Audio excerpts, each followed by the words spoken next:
Bem-vindos, sejam todos bem-vindos aqui para a nossa videoconferência. A nossa ideia aqui, então, né, com o projeto Canalizarte, é a gente estar trazendo em pauta, né, esse assunto tão importante, que é o assunto da educação, da aprendizagem, do modelo, né, de como essa educação está sendo e é exercida, e já foi exercida, e o quão ela está precisando, então, sofrer esses ajustes, né, para ficar mais alinhada, né, com as necessidades, né, dos seres humanos, que cada vez a gente sabe que tem uma evolução, que cada vez mais, assim como o ser humano evolui, os métodos também precisam evoluir, né. Então, aqui a gente tem três, né, participantes até de um projeto de uma escola aí que a gente que está sendo feito, que inclusive já dá para a gente fazer o convite aqui, iniciar com o convite, depois a gente sustenta, né? A gente faz de novo para quem não pegou, que é um projeto da extensão, então, que está sendo feito, que vai iniciar agora dia 1º de outubro. Até a ideia era a gente fazer essa videoconferência, então, antes, para estar introduzindo, então, esse assunto, né, falando, então, um pouco sobre isso, e fazendo, então, esse convite para quem tem interesse, né, nesse assunto, a dar um segmento, né, a dar um tipo de um segmento para esses métodos, né, essa inovação. Então, não sei se o Gerant ou o Bruno ou a Ana também, a Ana lá de longe também veio aí participar da nossa conversa. Eles três também fazem parte, então, desse grupo. Não sei se algum deles gostaria de falar mais sobre o projeto da extensão. Aí, para a gente dar uma. Pode falar, Jé. Tudo bem, pessoal? Acho que eu vou. O meu áudio tá bom? Acho que eu vou botar o fone, se tá melhor. Ah, tá. Aqui tá bom. Bom, eu tenho para falar do projeto, é justamente isso, né? Foi há pouco até que eu ingressei no projeto do Escola da Floresta, né? E eu e a Camila, a gente sempre conversava, né, sobre isso, a gente até às vezes falava brincando, mas o intuito e a vontade era muito real, né? E é até hoje, tipo, vamos fazer uma escola.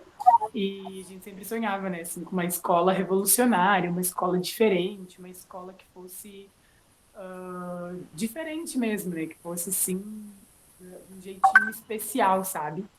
E aí é aquilo, né, lei da atração, não falha. E aí a gente encontrou essa galera, né, muitos deles através da Gnosis, através do Unipampa também. Para aqueles que não sabem, eu também sou aluno da Unipampa, e esse projeto da Escola da Floresta, ele está como um projeto de extensão pela Unipampa, né? E isso é muito fascinante, assim, né? Tipo, quando a gente encontrou essa galera, a gente teve as reuniões, a gente conversou sobre como que é essa escola, como que a gente gostaria que ela fosse, como o que ela vai ter, como que ela vai acontecer, quando e onde ela vai acontecer, né? Então, quando a gente se deparou com tudo isso, nossa, foi mágico, né? Mágico, assim, era bem isso do nosso sonho, né? Tá se materializando, assim, na nossa vida, dessa revolução total, né? E aí nem precisou tanto, né? Nem precisei terminar o doutorado para participar disso. Brincadeiras à parte, é justamente isso, né? O Escola da Floresta, ele vem para quebrar, né? Romper com os muros da escola tradicional, né? O que a gente percebe muito é que a escola de hoje ainda é nos mesmos modelos, né, os mesmos moldes que a escola da antiguidade, né, a escola lá do Brasil colônia, a escola antiga, né, sempre quadradinha, regrada, disciplinada, né, as salas quadradas, as mesas quadradas, o pátio quadrado, a escola em si quadrada, né, e vai muito além da infraestrutura quadrada, né? Isso traz também muito do comportamento que acontece nessa escola ser quadrado, né? E aí, vendo isso, e também agora com tudo isso da pandemia e tudo isso, né, nos trouxe várias reflexões, e aí a gente percebe, né, que já foi, que agora literalmente chegou uma nova era, né? e se fez muito necessário, né, essa nova era na educação. Já se fazia antes, só que agora, frente a esse cenário, que a coisa ficou bem mais palpável, né, essa necessidade de transformação. Então, esse projeto surgiu e aí a gente está construindo ele com pessoas incríveis, com ideias incríveis, sabe? E isso é muito, muito gratificante, muito fortalecedor, né? E a gente acredita realmente nesse projeto, que é uma coisa assim, ó, linda, fantástico. E ao longo da live a gente vai comentando mais sobre, vou abrir para o pessoal.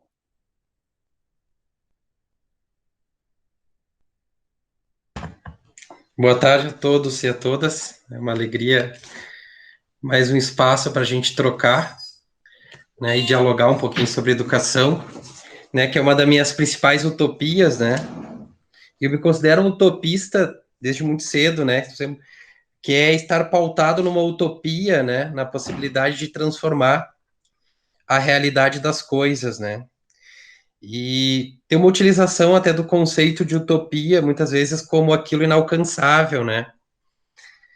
E E até as pessoas usam quando querem dizer assim, algo não tem como realizar, dizer assim, isso é uma utopia, né? E é interessante porque na obra Utopia, que é uma obra do Thomas Moros, ali no Renascimento, ele fala dessa ilha, né, onde existia igualdade social e várias características, vamos dizer, bem progressistas para aquela época, né? E ele vai descrevendo com detalhes como funciona a ilha de Utopia. E é interessante que chega um momento no livro, ele descreve toda a ilha, ele só fala no final algo como, mas infelizmente eu não lembro onde ela fica, né? E é um pouco isso, assim, né? A utopia, ela é ainda inexistente, né? Mas é a força do sonho e da ação que pode tornar ela realizável, né? Muitas coisas que a gente ouve hoje, o que a gente vive na realidade, foi utopia de alguns utopistas, né? Desde conquista das mulheres, da população negra, indígena, muitas coisas que, apesar dos retrocessos nos últimos anos, né? Infelizmente, muitas coisas inimagináveis, assim, como que eram utopias de alguns lutadores e que defendiam o que passaram a ser realidade, né? Então, a utopia, ela desafia a realidade dada, né? Então, ela é sempre uma construção daquilo que ainda não é. Mas só pensando e inventando que ainda não é possível que isso um dia torne-se, né? E é para isso que os sonhos servem, né? Para que a gente movimente o acontecer. Toda realidade, antes de ser uma realidade, é um sonho, né? Então um pouco é isso, assim, né, sobre a educação. Eu agradeço demais aí o convite desse projeto parceiro, já na origem do projeto projeto Escola da Floresta, né, que é o Canaliza Arte, é um projeto muito interessante, assim, porque está dando vazão nessas linguagens e promovendo o encontro entre pessoas. E eu tenho pensado e trabalhado muito ultimamente nessas reflexões, né, da importância do encontro, da ideia de encontro, né, porque existe uma potencialidade quando as pessoas se olham, se veem e constroem algo junto, né? Porque existe o que chama de coemergência, né? Que é um princípio que faz com que quando as pessoas se encontrem, algo é construído com o outro, que não é simplesmente nenhuma soma de cada indivíduo que está ali, mas é uma criação de uma outra coisa, que não aconteceria se as pessoas não se encontrassem, né?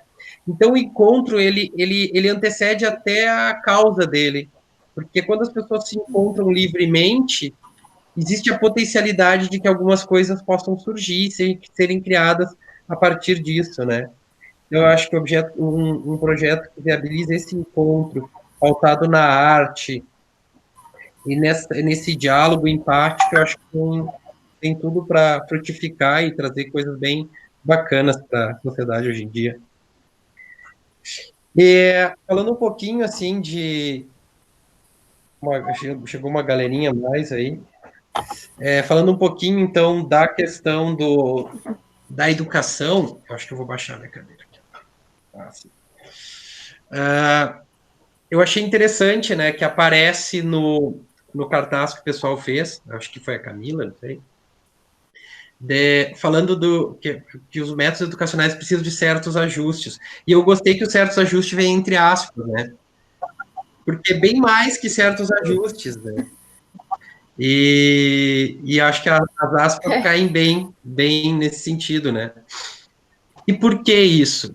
Eu não sei se vocês têm visto assim, mas me parece muito claro que cada vez mais, no passar do tempo, a escola é um ambiente desagradável para a maioria das pessoas. Eu sei que é bem chocante dizer isso, assim, mas é triste imaginar que a maioria das crianças que estão lá não porque querem, mas porque elas precisam estar. E a gente se acostumou um pouco com a ideia de que é doloroso, mas precisa, e não tem como ser prazeroso. Então, é um ambiente que a pessoa não tem que estar, ela está lá por obrigação. E é triste porque a desvalorização do profissional da educação, dos educadores, também faz em muitos casos que os educadores também já não tenham mais vontade de estar naqueles lugares. E em muitos casos a direção também cumpre um papel. Então, quer dizer, a escola tem se tornado cada vez mais um espaço de descontentamento. São poucas pessoas que estão, eu quero estar aqui porque eu gosto realmente. Existe sim. Esses são normalmente esses são os sonhadores. É aqueles que estão tentando melhorar a coisa, né? E acreditam que ela pode ser diferente. Por isso que eles ainda conseguem, vamos dizer, suportar o peso desse lugar, assim.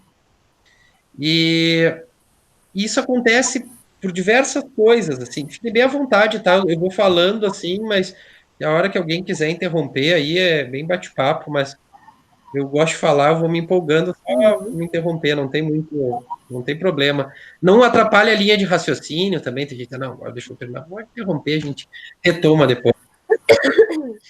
Então, assim, ó,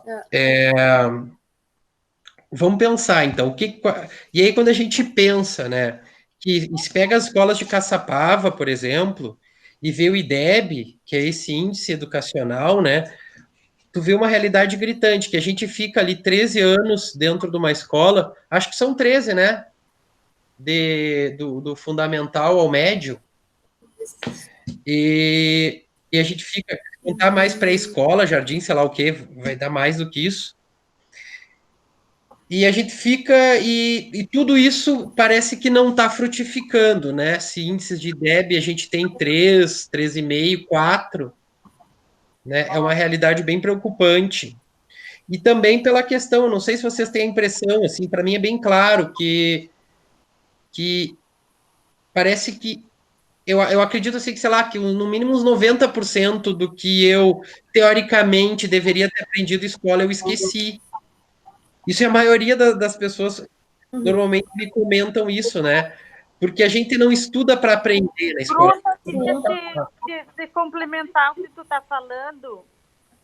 O seguinte, no caso, são 12 anos, né, de escola.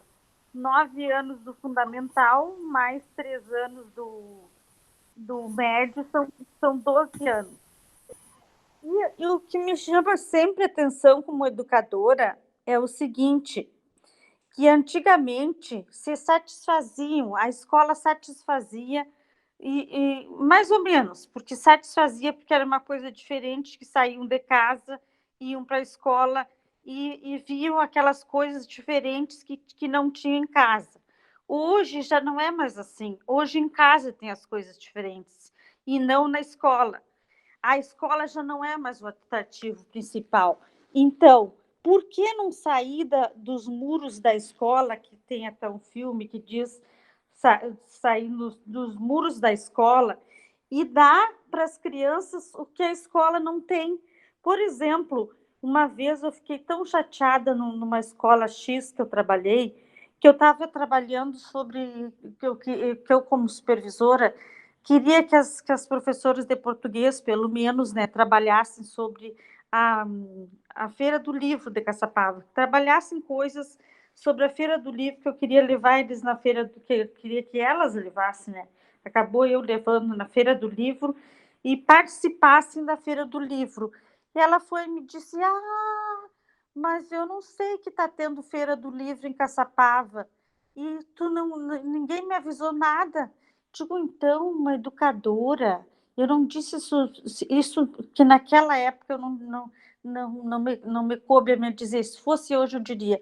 Então, precisa anunciar para uma educadora que numa cidadezinha desse tamanho de Caçapava está tendo uma feira do livro ao qual os alunos têm que participar, são obrigados a participar, obrigados, entre aspas, né, a participar, e o professor não leva porque não sabe que tem uma feira de Caçapava. Vamos supor aqui, dentro da nossa realidade, a Unipampa. O professor não leva na Unipampa porque não sabe que está acontecendo uma feira na Unipampa. E assim por diante. Ele tem que levar aonde os alunos vão gostar. E aonde os alunos gostam? Fora dos muros da escola. É aonde eles mais amam hoje em dia. E eles amam porque eles fazem coisa diferente. E o que é diferente é o que é melhor, que é o que é bom. É isso aí. Muito bom. Gente, para quem não sabe, essa é minha mãe falando. A Tatiana, ela tá pelo meu login ali, mas ela é educadora, né, como ela disse. Então tem uma baita experiência aí. Mas eu acho bem isso também. Por exemplo, eu tudo bem, eu fiz assim o colégio, nunca rodei, nunca peguei provão nem nada, né, como dizem assim. Teve uma vez no ensino médio, mas tá, aquela vez não, mas aí deu tudo certo. Mas eu digo em questão de tipo pegar por realmente não aprender o conteúdo, assim, ou porque, na verdade, isso não significa nada, né? Porque eu nunca rodei, eu sempre digo que eu nunca repeti de ano, só que eu olho para trás e ontem ainda eu estava comentando com minha mãe, como eu queria, por mim, eu faria a escola tudo de novo, porque eu não aprendi, tipo, eu considero que teve muitas matérias, né? Algumas matérias que eu gostava mais, ou algumas professoras que eu achava que ensinavam melhor, que eu até conseguia aprender algo, assim. Mas aí hoje a gente tenta lembrar, assim, do que nos foi passado em alguma série ou algum ano, e não lembra. Por que não lembra? Porque não aprende. Então, é muito mecânico, é realmente uma coisa, e as aulas que a gente sente que mais ficaram marcadas e que a gente vê que realmente teve um proveito daquilo foram exatamente as aulas diferentes. Foram aulas em que os professores foram para a rua com as crianças, ou nos levavam para olhar um filme, fazer o trabalho sobre o filme, ou levavam para o pátio, ou era sobre alguma brincadeira, sobre alguma atividade, ou era sobre um assunto que a gente entendia o porquê de ter que estudar aquilo, e porquê de ter que entender aquilo.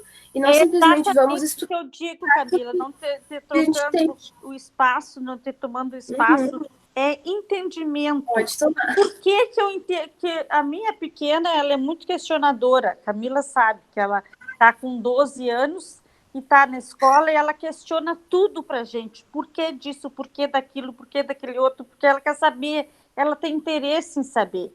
Então, o momento que ela tem interesse em saber é porque ela está se interessando em aprender. Então, de maneira nenhuma, que eu não citei ali, de maneira nenhuma, eu digo que a escola não é boa, a escola é ótima, é maravilhosa, mas ela tem que ser complementada com as coisas diferentes. Daí há mais aprendizagem. Sabe que, Tatiana, tu colocou algo, né, que já me adiantou algo que eu ia comentar sobre algumas coisas que levam, né? Por que essa escola está se tornando, está perdendo o seu espaço de centro de saber, no sentido profundo do termo, né? E aí a gente tem uma das explicações, é uma explicação histórica, que é um pouco isso que tu apontou, Tatiana. Por que antigamente existia mais esse interesse? O que acontece, assim, se a gente analisar, eu lembro aí se eu lembrar da minha infância, assim, o acesso ao conhecimento, eu tenho 35 anos, né? Então nem tem tanta idade assim. E eu lembro que quando eu era criança, se tu tivesse interesse por um tema, qualquer que seja, vamos dizer, sei lá, Pirâmide do Egito, e eu estava em casa, meus pais iam ter que ir lá achar na estante. Com sorte, teria algum livro que falaria alguma coisa sobre as pirâmides. Se não, teria que ir na biblioteca pública. Em Caçapava não tinha livraria, né? Hoje já tem. E hoje também é mais fácil comprar pela internet. Naquela época não tinha essa opção. Então, tu tinha que ir numa biblioteca pública para pegar uns livros empoeirados lá e que já tem uma defasagem das pesquisas arqueológicas aí dos últimos 50 anos, por exemplo, teria, né? E então a realidade e o conhecimento era completamente, a relação com o conhecimento era completamente diferente.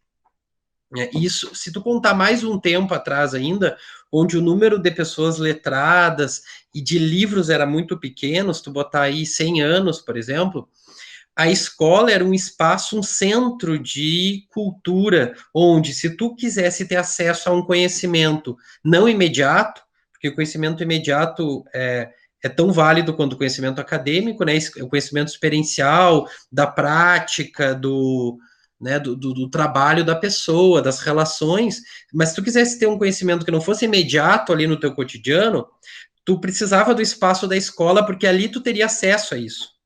Então a escola, ela fazia muito mais sentido nessa sociedade onde tinha um pequeno acesso ao conhecimento e à informação.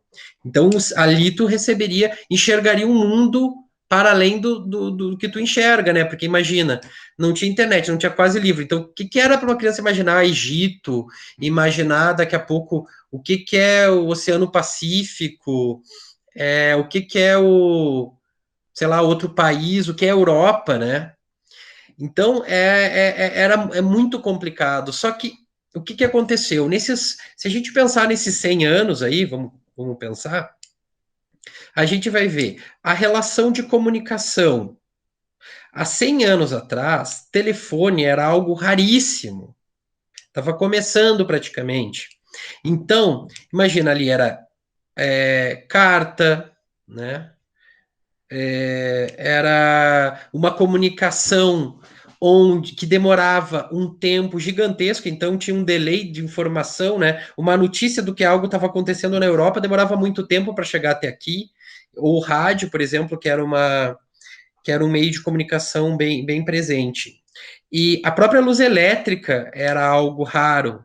Então imagina só, a relação completamente diferente com a comunicação, com o transporte, né? As pessoas andavam muito a cavalo, os carros eram muito poucos, né? No tempo, vamos pensar assim, no tempo das nossas avós, vamos dizer. Ainda poucos carros, uma um cotidiano muito marcado pela localidade, porque tu não tinha uma perspectiva do que é o além de ti mesmo, né? Porque no momento que tu não tem tanta informação, a tua realidade é a tua realidade imediata. Então, de lá para cá, a comunicação teve uma transformação profunda, o transporte teve uma modificação profunda, sei lá, as vestimentas, os tipos de roupa, como se transformaram, a cultura humana, e a escola permanece, para não dizer igual, muito próxima do que era. Né? Então, como pode, numa sociedade extremamente transformada, a gente manter escola baseada ainda na transmissão de informação? Aí o que acontece? Sim, porque a escola, vamos e convenhamos, né? A escola serve de chacota para a sociedade. A escola serve de chacota para as piadas, porque vão dizer aquela piada que diz assim: ah, isso se transformou, aquilo se transformou, mas a igreja ficou a mesma e a escola continua a mesma coisa. Isso é uma chacota para a escola.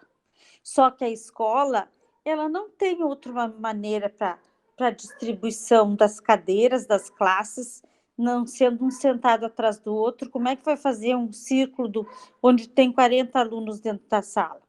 Não pode. E ainda vai chegar o tempo que alguém vai descobrir uma maneira da escola ficar diferente, porque a escola ainda serve de chacota para a sociedade, e os professores também. Hoje em dia, mais ainda por causa dos salários baixos que ganham, né? Nessa Muito legal, Tati. perspectiva, Fala, Diana. essa perspectiva que a Tati trouxe, né, justamente isso, né, dos moldes da escola, né, e a gente percebe que tem sim, né, como fazer diferente, como levar as crianças para outro lugar ou para outro recinto, outro ambiente, né, e é aquela coisa, tipo, eu, né, na minha perspectiva de educador em formação, eu percebo que hoje em dia, depois dessa sociedade excitada, né, dessa filosofia da informação em massa, ou seja, a informação, que nem o Bruno estava falando, né, hoje em dia, na sociedade que a gente vive, a informação está para todos. Então, os alunos podem pesquisar na internet, qualquer dúvida que eles tiverem, eles jogam no Google, o Google dá para eles catálogos e catálogos de informação, um monte de informação, sabe, sobre aquilo ali. Então, antigamente, antes dos telefones, antes da informação em massa, não se tinha essa informação. Bem como o Bruno estava falando, a escola era um lugar onde procurar o saber, né? E até a nomenclatura das coisas, o professor era aquele que professa, e aí esse do professa é como se fosse uma disposição, sabe? Eu professor, deposito o conhecimento na cabeça do aluno. E até o aluno vem do latim aluno sem luz, né? Luno, luz, a é o negação, né? Então, aluno sem luz. Por quê? Porque sempre o professor na escola considerava aquelas crianças, aqueles estudantes, como telas em branco, para ele pintar e bordar, para ele dispor a informação, para ele depositar o conhecimento, né? Então, ele tinha o aluno como se ele não soubesse nada, e aí ele veio cru para ele moldar e pintar alguma coisa, né? Só que hoje os alunos não vêm mais cru. Até nem gosto mais da palavra aluno. Eu gosto muito mais de usar o termo estudante, né? Porque eles não vêm mais cru. Eles têm toda uma bagagem, têm toda uma trajetória. E aí já puxa para aquela fala que a gente estava falando do esquecimento de tudo que a gente aprendeu na escola, porque a escola realmente é baseada numa metodologia mecânica, né? Numa metodologia que nos ensina a reproduzir e não a construir, sabe? A reproduzir o que outros fizeram, a reproduzir o que outros fizeram, e aí exercício, exercício, exercício, até a gente fixar, né? Então a gente repete.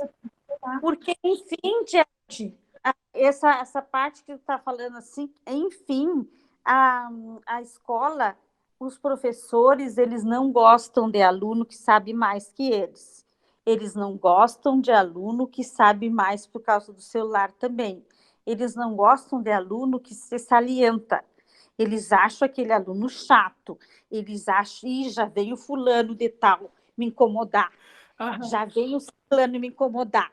Eu percebo isso, Tati. É incômodo. Isso para um professor que é como eu, por exemplo, aberto, eu gosto do professor que me interrogue. Eu gosto de aluno que me interrogue. Um aluno que se mexa na sala de aula, que não fica inerte. Isso, são alunos ativos. Vai bem ao encontro disso que eu estava falando, sabe? De que o professor, ele hoje, na sociedade de hoje, ele não é mais o detentor do saber, ele é um mediador do saber. Porque nessa sociedade extremamente informada, a gente tem muita informação que é falsa, muita informação que não condiz com a realidade, não é verdadeira, sabe? E aí vem o novo papel do professor, que é aquele que ele vai mediar aquele conhecimento. Então, ele vai orientar o aluno, não, fulano, não é por aqui, por aqui tu vai encontrar mais coisas. Então, hoje, ao invés da gente dar uma resposta pronta para os alunos, para os estudantes, a gente ensina eles a buscar da melhor maneira. A gente devolve, para a pergunta que eles nos fizerem, a gente devolve com outra pergunta. E isso vai fazer ele se questionar. E quando ele se questiona, ele é obrigado a pensar, né? Então, a gente não ensina mais ele a reproduzir, e sim a pensar e construir, né? E é bem isso da metodologia ativa, né? Então, muitos professores são muito rígidos e muito resistentes, é bem essa palavra de resistência a novas metodologias, a metodologias ativas, e tudo isso justamente porque não querem ou não têm interesse ou já acostumaram, né, e estão numa zona de conforto, dessa perspectiva de transformação, né, de construção e tudo mais, participação do aluno. Então, e não só os professores, tem muitos alunos também, eu já fiz estágio, já fiz já participei do PIBID e tal, e eu noto isso bastante, e também na minha época de colégio eu notava, né, que assim como tinha alunos ativos, participativos, eu mesmo sou um exemplo, porque eu sempre fui muito falante e também sofri com isso no meu ensino fundamental, porque eu tinha professores que eram, né, que eram, assim como a Tati falou, que não gostavam de alunos participativos, que não gostavam de alunos falantes, que não gostavam de alunos que perguntassem bastante, e eu era esse aluno, porque e só anos mais tarde que eu fui perceber que a minha principal metodologia de aprendizagem é a conversa. É conversar, dialogar, trocar ideia, sabe? E na sala de aula tu não podia conversar, tu tinha que ficar quietinho. Fui, inclusive, até traumatizado na terceira série, porque os alunos comportados ganhavam estrelinha dourada no caderno.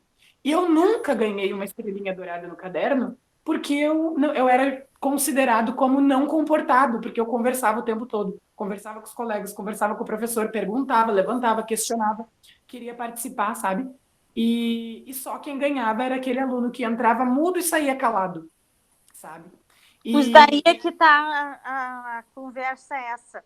Daí é que está. Que os professores não gostam de que o aluno traga coisas novas para a sala. Ele gosta de ficar no papelzinho dele, lá no caderninho dele. Tem uns que cultivam ainda o mesmo caderno. De um ano para o outro, eles não conseguem fazer uma aula diferente. Eles cultivam o mesmo caderninho, as mesmas coisinhas, o mesmo questionário que eu cansei. Tinha professores que eu cansava no colégio dizendo, por amor de Deus, não me dá mais questionário. Isso não se usa mais. História, geografia, questionário, mas não se usa mais questionário. Mas o que é um questionário? Me manda estudar por um questionário, mas o que é isso? Isso não existe mais, colega. Por amor de Deus, vai te atualizar. Eu disse isso para ele. Então, um professor que não se atualiza, que ele não vai para a internet, principalmente nos dias de hoje, ele não gosta de aluno que faça pergunta e saiba mais que ele. Isso se dá também para os colegas, né? Tipo, eu noto muito agora na faculdade que antes eu não era tão falante, né? Mas na faculdade, menino, né? Às vezes eu me empolgo, literalmente. E a gente vê que as pessoas realmente não. Às vezes não é nem só os professores, mas também os colegas não têm o costume de ver a participação dos colegas. Tipo, tem uns que nem que acham, tipo, ficam achando um incômodo, assim, nem só na minha situação. Eu não sei se tem algum colega que pensa isso, né? Mas eu já vi, assim, até posts na internet, assim, que falam de pessoas, assim, que tem que ficar perguntando tudo e falando tudo para se aparecer. Mas acho que isso é necessário, né? Para a pessoa, ela tá ali para aprender, para dialogar, para refletir. Então, por que essa pessoa não vai falar? E tinha outra coisa também que eu ia pontuar, mas me fugiu agora. Daqui a pouco eu lembro e falo.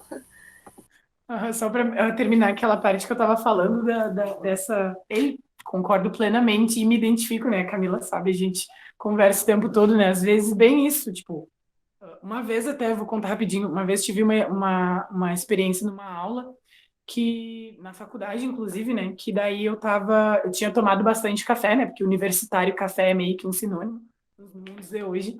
E aí, simplesmente, eu tinha tomado bastante café aquele dia, eu tava, assim, tipo, num pique jamais visto, eu tava muito animado, né? E era uma aula de tecnologias para aprendizagem de ciências. Aí vocês imaginam. E aí eu tava, assim, sabe, felizaço com o professor Rafael, um professor excelente da Unipampa. E aí a gente estava aprendendo a mexer no Audacity, né? Que é um software muito interessante de edição de áudio, podcasts, etc. E eu estava empolgado, ele falou, não, testem, né, testem, vão brincando com esse software. E assim, a gente foi fazendo, né, foi testando, eu fui gravando, olá, galera, nananã, fui fazendo os testezinhos. E a minha animação, a minha empolgação, a minha participação incomodou uma outra colega minha, sabe? Eu não notei, não foi por maldade nem nada, mas ela se incomodou. E aí ela pegou, teve uma hora que ela bateu na mesa assim e falou: tu não pode ficar quieto. E eu fiquei chocado, sabe? E eu fiquei, quê? E aí ela, ai, tu não para um segundo, não sei o quê, sempre... E eu, mas o professor pediu pra gente fazer justamente isso, testar o negócio, gravar, editar, nananã. E aí segui, né, segui na minha empolgação, fazendo o que o professor tinha pedido. E simplesmente ela ficou muito incomodada, ela fechou o notebook dela e saiu da sala. Ela foi embora da aula, sabe? E aí isso me passou justamente essa perspectiva de que, para além de professores serem acostumados com a metodologia tradicional, a gente tem alunos que são acostumados com essa metodologia e que, às vezes, eles não consideram aula, eles só consideram aula quando é uma metodologia tradicional, sabe? Tipo, professor, quando é que a gente vai ter aula de verdade e parar de brincar, ou parar de viajar, ou, sabe? Então, é bem isso, né? Por isso, Gerald, que a escola, se a escola, por exemplo, se passa um filmezinho para eles, um filmezinho, vamos supor que eles tiveram uma aula diferente, que era um filmezinho. Aí, da fulano de tal, na aula de ciências, por exemplo, eu tive conteúdo tal. Na de matemática, eu tive conteúdo tal, mas a de português eu não tive nada, foi filme. Então, e é justamente isso, tipo, é uma outra metodologia, né? Para te refletir, para te criar em cima de uma coisa que tu entrou em contato, sabe? Tudo isso é aula. Levar os alunos para o pátio não é uma brincadeira, é aula. Até as brincadeiras podem ser aula, né? Aí é que tá a jogada, né?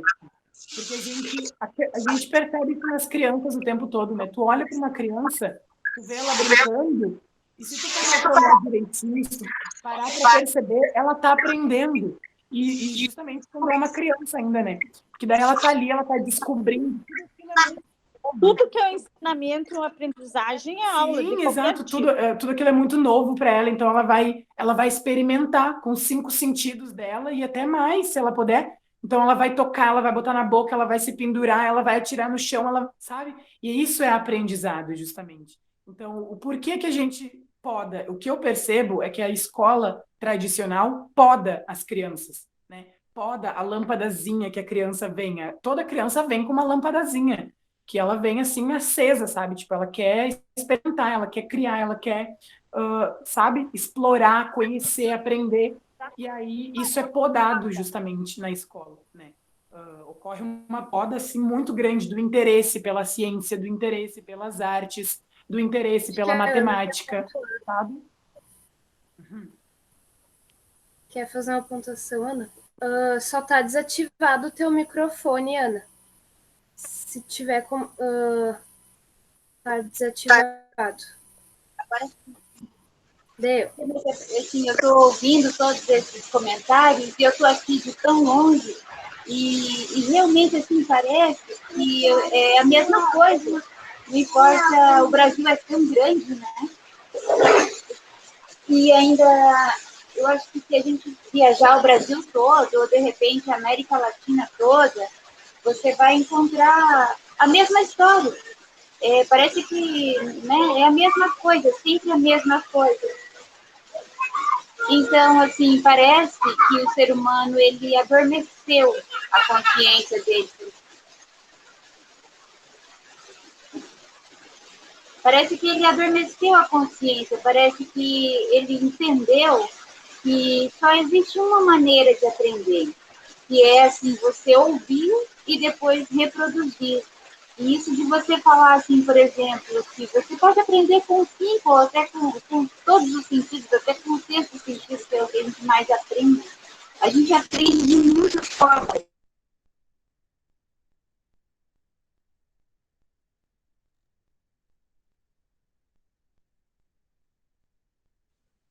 Acho que travou a conexão da Ana, né? Do mesmo jeito que até o dia de hoje não se sabia aquilo, até o dia de amanhã se pode descobrir coisas novas. Então, assim, ninguém é o dono da verdade. E, para a verdade mesmo, a escola de Platão é essa escola. É a escola onde você vai e aprende não coisa de fora. Aprende que o impacto, o seu impacto sobre coisa de fora tem um resultado único. você você experimentando as coisas de fora, a fusão disso é que dá um resultado. E isso se chama o aprendizado, é aquilo que foi absorvido, né? Então, assim, essas histórias de que acho que os alunos que incomodavam, né, estão todos aqui, porque a gente cansou, né, de ser forçado, tanto professor, né, que vê o seu trabalho melhor do que o dele, a nota eu já recebi muita nota, tipo assim, meu trabalho fazia 10 e eu recebi 6. E a professora fazia um comentário assim, isso é um desperdício de talento.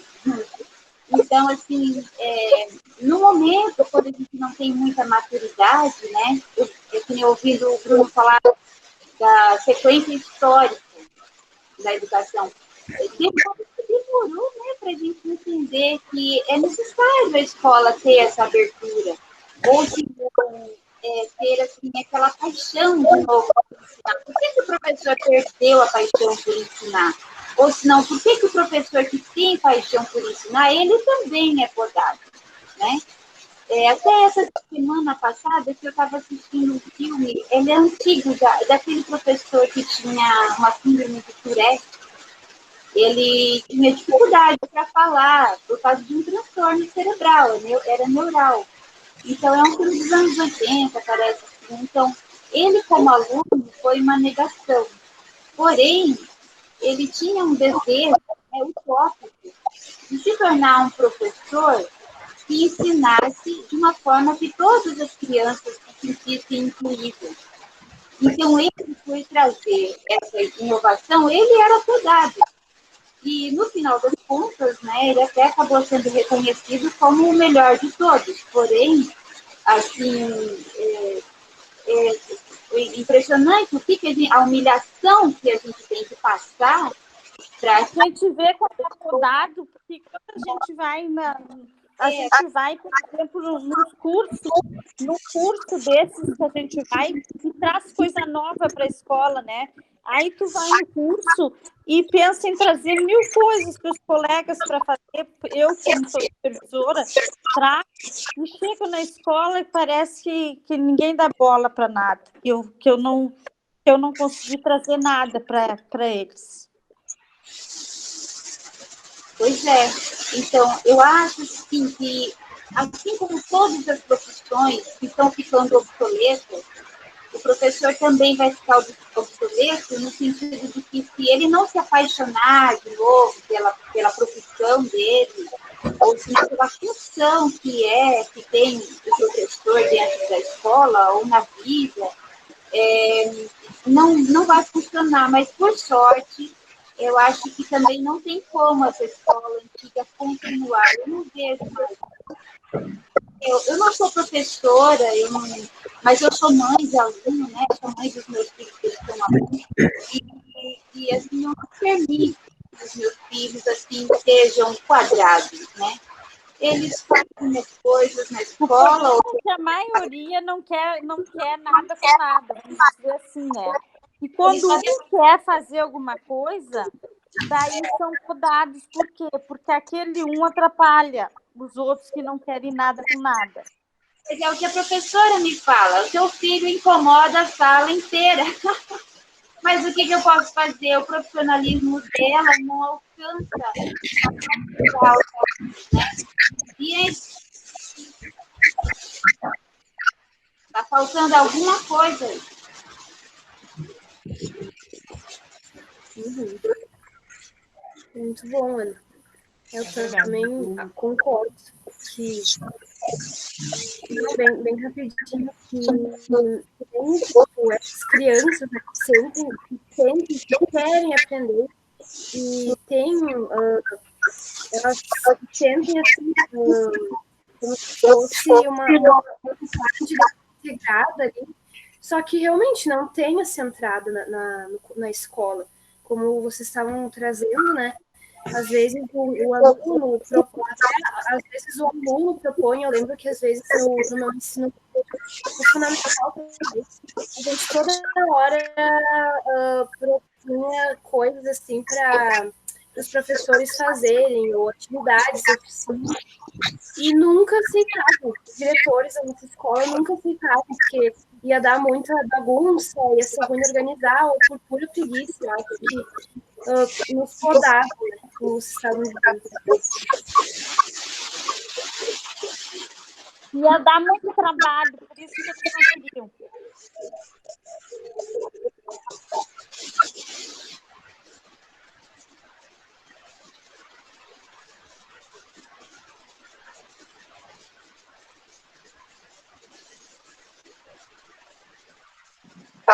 Vamos cuidar o microfone, pessoal, para não dar realimentação. Tipo, quando um abrir, aí o outro fecha, senão dá muita realimentação do áudio, tá?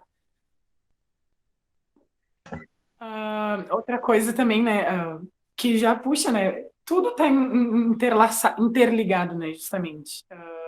Essa parte que a gente estava falando de muitas vezes o professor perder, né, essa magia que a Ana estava falando bem, dessa parte que a gente nota mesmo que às vezes o professor está desmotivado, perde assim aquela vontade, né, de ensinar, aquela paixão. Oi, tudo bem? Aquela paixão por ser educador, por ensinar, por compartilhar conhecimento, né? O que eu noto também, já li alguns artigos sobre que traz essa perspectiva dos estágios, por exemplo, quando a gente vai fazer estágio, aí o que a gente ouve muito dos estagiários é que a teoria é uma coisa, mas que na prática é outra bem diferente. Só que a gente tem que entender, né, que a prática ela é indissociável da teoria, né? Não, uma coisa não funciona sem a outra, né? Mas o que acontece, né? Justamente tu sai da universidade com as tuas ideias a mil, né, fervorosas, tu tem ideias, tu sabe da teoria, tu sabe o que funciona muitas vezes, tu sabe o que não funciona, tu tem N possibilidades para aplicar, N metodologias para aplicar, sabe, para trabalhar com as crianças, para trabalhar com os estudantes. Só que daí tu chega na escola e aí a escola já tem aquele modelo dela.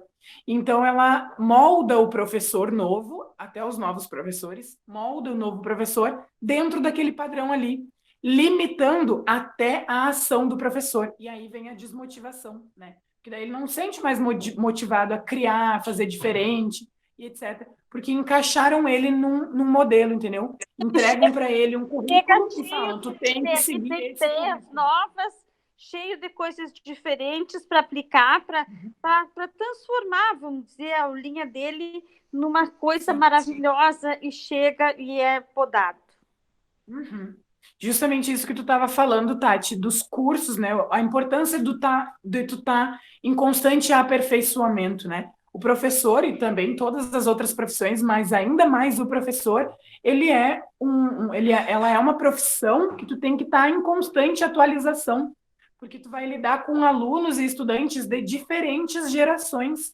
Então, como é que a gente vai residir e estacionar numa geração, numa época, numa metodologia e num ensino, se a gente está recebendo pessoas de outras gerações, de outras metodologias, sabe? Tipo, se os meus alunos estão assistindo, sei lá, Game of Thrones, eu tenho que assistir também para estar por dentro do universo deles, pelo menos que minimamente tá por dentro da realidade deles, porque senão eu vou estar justamente falando de uma posição, de uma realidade que eles não conhecem e além disso, eu também não vou estar conhecendo a realidade deles. Então, a relação aluno e professor fica muito mais difícil. Então, a gente tem que estar inserido, com o apoio da família também. Essa vibe de que a escola é só um lugar para deixar as crianças tem que acabar, sabe? E eu acredito que isso não vai ter no nosso projeto, justamente porque a gente quer enlaçar todo mundo, enlaçar a família. Isso diz na nossa Constituição, no artigo 205. Que a educação deve ser garantida, né, e fornecida pelo Estado e pela família. E a gente vê muito pouco participação da família na escola, né? Ali com o aluno, tanto seja na busca do boletim, na participação das reuniões e etc. Claro que a gente sabe que todos os pais têm o seu período de trabalho e tudo mais, né? Mas tem que ter esse diálogo, tem que ter essa conexão. O pai tem que saber o que o aluno está fazendo na escola. E o que esse diferencial, seu Gerald, eu já trabalhei em outras escolas e esse diferencial eu senti na escola de Nath Ribeiro, que é a minha atual escola, né? Lá não sobrava quase nenhum boletim. Todos os pais quase iam buscar os boletins, coisa. Acho que deu uma travadinha. Mas é justamente isso. Eu também fiz todo o meu ensino médio no Dinarte depois dos 18 anos eu mesmo retirava o meu boletim, né? Mas antes a mãe buscava também. Mas, enfim, dando seguimento, né, no que a gente estava falando, tem um termo, né, que é uma teoria, né, que foi construída, fundada pelo David Ausubel, acho que vocês já ouviram falar, que é a aprendizagem significativa, né? E a aprendizagem significativa, ela traz justamente isso de tu, enquanto professor, olhar para o aluno e saber que ele já tem algo ali, que ele já vem de uma construção, que ele já tem uma bagagem, que ele já conhece alguma coisa. Ele não é cru, ele não é um Zé Ninguém, sabe? Então, vai do professor entrar em contato com essa bagagem, com esse conhecimento prévio, ele chama de conhecimento prévio, aquilo que o aluno já conhece, né? E a partir daí, tu agregar um conhecimento novo, né? Tu trazer um conhecimento novo. E aí tem essa ligação, ou seja, quando eu ligo um conhecimento novo a um conhecimento prévio, ou seja, um conhecimento já existente na estrutura cognitiva do aluno, e eu trago um conhecimento novo e eu encaixo, aí ocorre uma perturbação. O que é perturbar? É justamente mover, transformar, modificar. Então, nesse momento ocorre uma perturbação daquilo que ele conhecia para algo novo, aquilo se expande, aquilo aumenta, né? Aquilo se transforma. E aí o aluno vai prender aquilo na sua estrutura cognitiva. Ou seja, vai levar a vida inteira e ele nunca mais vai esquecer. E agora, a escola que a gente viu, que era aquilo que eu estava falando, né? É extremamente baseada na aprendizagem mecânica, que é a repetição. A gente repete, repete, repete, repete, repete até que fixar. Só que a gente não fixa verdadeiramente com a aprendizagem mecânica. A gente fixa só para a hora da prova, e às vezes nem isso. A gente fixa por um período de tempo muito curto. Por quê? Porque não ocorre uma perturbação na tua cognição, né? Então, não ocorre uma aprendizagem significativa. Eu não estou dizendo aqui que a aprendizagem mecânica não é válida. Ela é válida, sim, para muitas coisas. Até porque a gente não conhece tudo, a gente não sabe de tudo. Então, a gente não tem conhecimentos prévios de tudo, né? Então, em várias coisas, a aprendizagem mecânica é importante. Por exemplo, se eu nunca cozinhei na vida, eu vou ter que, minimamente, primeiramente, aprender aquilo ali mecanicamente. Então, a minha mãe me passa a receitinha, minha avó, amiga, passa a receitinha, eu vou copiar. Aí, a partir daquilo ali, eu já vou construir um conhecimento prévio. E, a partir daí, sim, eu posso construir novos conhecimentos usando a outra metodologia. Então, às vezes, a aprendizagem mecânica vem primeiro, né, para a gente conhecer, se a gente não conhece nada daquilo.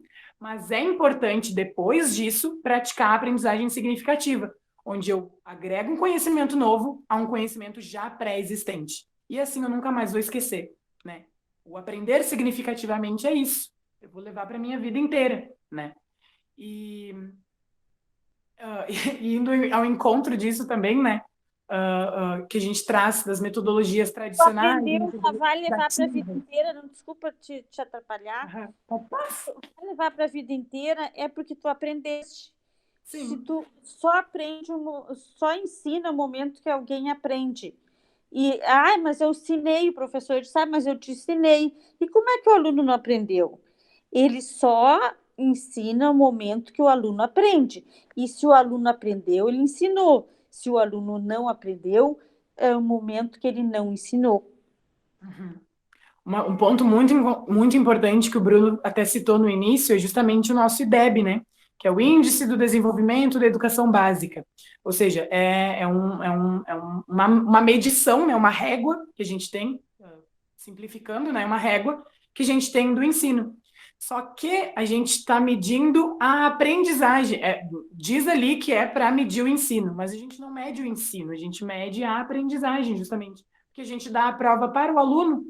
E aí, com os baixos níveis, a gente vê que as notas são gritantes de baixas no município de Caçapava, e também estado afora. Eu fiz até um estudo no PIBID, no primeiro ano do PIBID, que a gente fez um estudo, né, de Caçapava e das cidadezinhas vizinhas, Lavras do Sul, Santana da Boa Vista, Santa Margarida, etc. E aí a gente fez uma comparação, né? E realmente é gritante as notas, né, do IDEB. É muito, muito, muito baixo. Quase nunca a gente alcança a meta, sabe? E isso é alarmante, porque a gente dá uma prova para o aluno dizendo que a gente está medindo o ensino, mas na realidade a gente está medindo a aprendizagem. E isso está nos mostrando que eles não estão aprendendo, né? Então tem um problema aí. Se eles não estão aprendendo, tem um baita de um problema aí, né? Indo ao encontro disso que tu falou, Tati, também, é muito importante a gente salientar que quando eu ensino algo, eu aprendo algo, né? Quando eu ensino alguma coisa, eu estou automaticamente aprendendo alguma coisa. Então, essa troca é muito fundamental da gente entender, porque não é só o aluno que vai aprender com o professor, mas também o professor vai aprender com o aluno, justamente nesse estabelecimento dessa conexão professor-aluno, de um estar inserido na realidade do outro, sabendo as coisas do outro, conversando, participando, né? Porque essa conexão é preciso, porque já não a escola onde só o professor fala, e o aluno só escuta, não funciona mais. E tá literalmente adoecendo as crianças, adoecendo os pais, adoecendo os professores também. Né? Eu quero. Deixa eu te fazer uma pergunta. Por exemplo, vamos supor, né, que a escola tradicional, ela queira se preocupar com a aprendizagem, para isso que ela tem o tal do IDEB, né? Quando o sistema vê, assim, essas notas tão baixas, o que é feito para poder melhorar? Ou será que eles ficam sempre na mesmice, tentando tampar o sol com a peneira? Ou será que existe mesmo alguma coisa? Ou o que acontece aí? Geralmente, eles mandam uma nota, né, para os professores, e aí os professores têm que ir atrás da meta. Ou seja, aí a meta que tu não bateu, tu tem que ir atrás dela, sabe? Na próxima medição. Então, isso é bem complicado também, porque geralmente os professores acabam vendo essas notas, vendo esses resultados no dia da formação, sabe? Ou eles trazem para um dia de formação para ver isso. Só que eu já participei de algumas formações, né, enquanto acadêmico, aí a gente recebeu o convite e tal, no Dinarte, inclusive, e aí a gente participou disso e a gente percebeu que o tal do dia D, que era para ser a tal da formação, né, era simplesmente um dia que eles se encontravam, aí eles falaram sobre as notas do IDEB, que estavam preocupantes, mas não se conversou coisas para melhorar aquilo ali. Não se conversou estratégias para buscar aquela meta. Não se conversou metodologias para desconstruir aquela nota ruim, né? Só se conversou, realmente tá baixo, né? E daí não passou. E aí esse ponto que a gente bate na tecla também, né? E que até é bem delicado falar nisso, porque muitas vezes professores, né, podem se ofender e nos tirar para inimigos mesmo, né? Porque eles tomam como se fosse uma afronta a eles como pessoas, e não é, sabe? É uma crítica, uma reflexão justamente à metodologia e ao comodismo, sabe? Porque se a gente é um profissional que precisa estar em constante aperfeiçoamento, adaptação, e as formações deveriam acontecer isso, onde a gente usa para aprender novas coisas, para aprender novos softwares, para aprender, enfim, novas metodologias, para testar coisas, e a gente está indo lá só para, tipo, debater e fazer uma reunião só. Então, a formação continuada não está acontecendo, né? Ela não está acontecendo.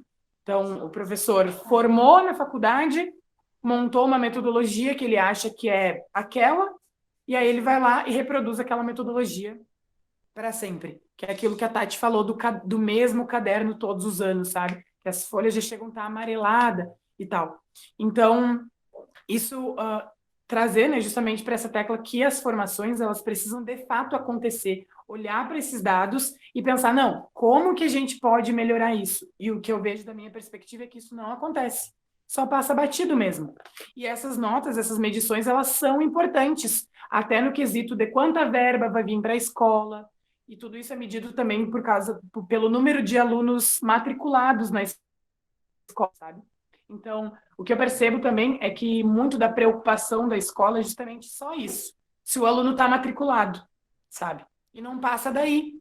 E o resto? Fica onde, né? E aí a gente vai ir até quando com essas notas desse jeito, né? Então, já trago isso para reflexão, que eu não sei responder o porquê que não acontece, sabe?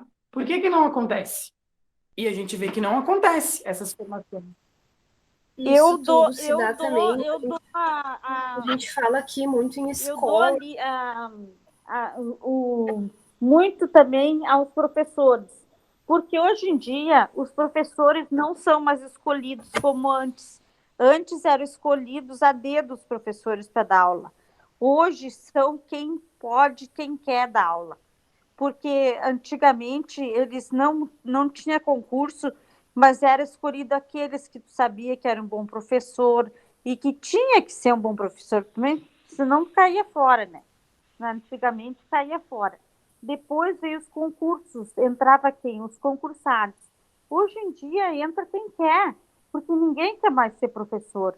Então, essas coisas de fazer um feedback, de reaver as suas, a sua maneira de ensinar, isso aí eles não querem saber. Eles querem lá dar aula e receber o salário deles e ir embora. É isso que acontece.